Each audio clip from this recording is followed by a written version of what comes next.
ये जो बैठक आज बैठक जहाँ निष्पत्ति निगला ए निष्पत्ति की आचार्य देवकर अनुमति कौन रही? सत्संगटा आज किसी आंदोलन किसी नुआ नुह कि उत्सव आज आम मान गोटे नुआ नुह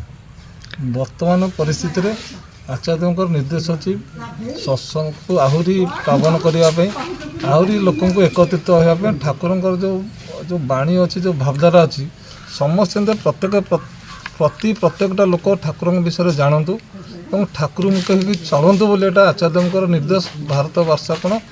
समग्र पृथ्वी वर्ष पे वार्ता अच्छी से डीपी वर्क भी चालू अच्छी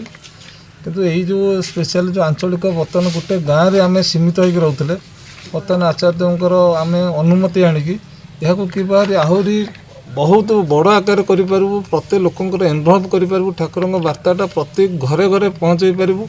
आप आम से आज निष्पत्ति निगले जे प्रत्येक गाँव में प्रत्येक वर्ष गोटे ठाकुर वार्षिक उत्सव करी ठाकुर वार्ताटा को आम प्रत्येक पाखे जमी पहुँचे पारूँ यहाँ आम आचार्य पाखु आम अनुमति आणिकी कार्यक्रम आरंभ कर आज बैठक में स्थिर है प्रतिवर्ष वार्षिक उत्सव 9टी उपजना केन्द्र को धरी स्थिर कर वर्ष प्रथम थर दुरुसिया